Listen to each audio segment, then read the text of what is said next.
lost the house? Lost everything. I had a brand new townhome. I was living up in Smithfield, Utah, and decided to move down here. I'm a licensed painter, so I can work, but I just haven't been able to get into a place, so now I don't. And then all my tools are stolen. So you want to work, and you actually would work if you could get into housing. I was a single mom living in Provo, and I made enough to cover my own apartment. It was $1,000 a month, everything included. Any more than that, and I couldn't pay for it. And that's with state assistance and everything for everything else that I needed. Like that was all I could afford with my job. I had no extra money for anything.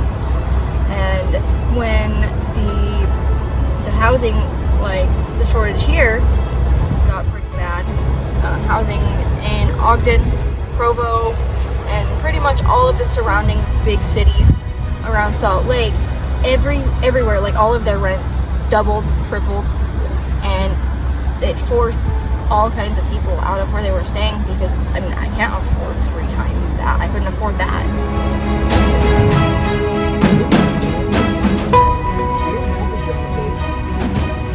Yeah, they obviously have tons of water, tons of land, clean air.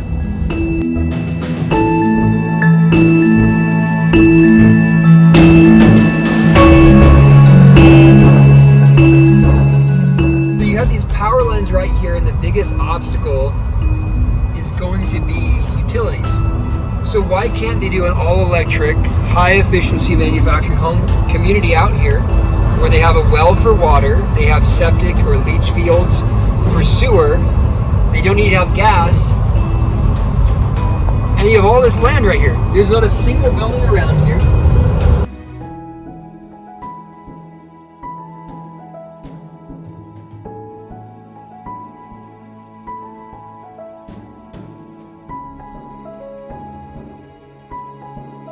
Because this is where the land is, but they're fighting it. So this is actually the park right here. You can see these new homes down here that are just sitting here. Oh yeah. You can make it right here. So we actually bought this house here, and we went in and out of these spaces. We got the approval for it.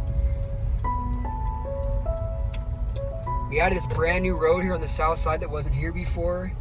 We have a bunch of common space that's designated so you can drive in here. I've never been on this road. This is my first time.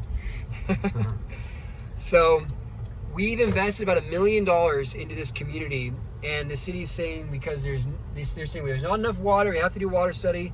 We have these brand new homes sitting here, and on some of them we have buyers under contract to purchase them.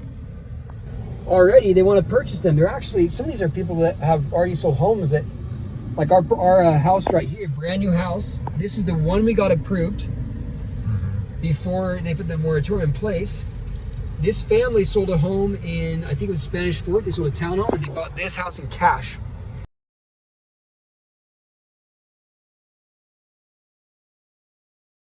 And how's it been so far? It's been great. Like, I mean, it's just me, my wife, and my son, and then we have a tiny little dog. So, I mean, it's a 3-bedroom, 2-bathroom, and so it's plenty of space for what we need for now. And what did you pay for it, if you don't mind me asking? All together with like the upgrades and like ramp and everything, it was $104,000. Wow. Whereas our townhome in Spanish Fork sold for $375,000.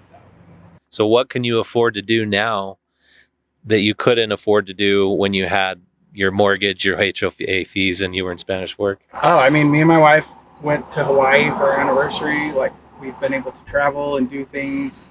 We recently just went on a family trip with my family down to the Grand Canyon, and just there's a lot of things that we're able to do now. Just I also work from home, so that's helpful just because it kind of makes it easier for us to travel and go places because I can work while I'm traveling. But I mean, just the amount of money that we're saving, like we're being able to pay off like more of our debt. We're being able to pay down our car payments and like refinance and do things that we wouldn't have been able to do before because we were living paycheck to paycheck just for a tiny little.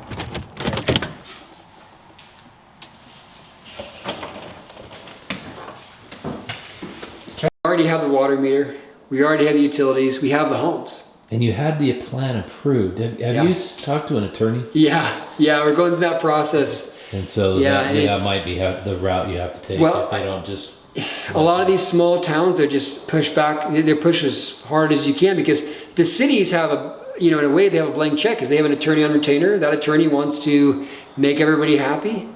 And what's unfortunate is, as someone who's trying to do a project like this, I have to sue them and go to a judge to try to make something happen. If this project doesn't work, it affects me financially. If it doesn't, if they lose, the city council members lose, how does it affect them? Oh, we lost our lawsuit. Sorry, I couldn't stop the development. Right? Like they can go and tell everybody that. They don't lose anything.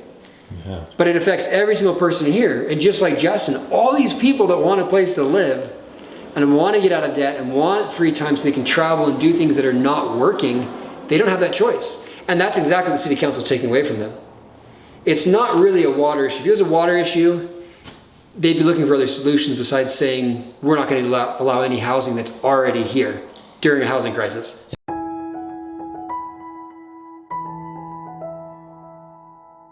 And that's one thing that I've come across is you have land that's owned by the federal government, you have land that's owned by the state, you have land that's owned by counties, you have land that's owned by cities. Typically, the cities will have the density and the utilities, and you have some in the counties.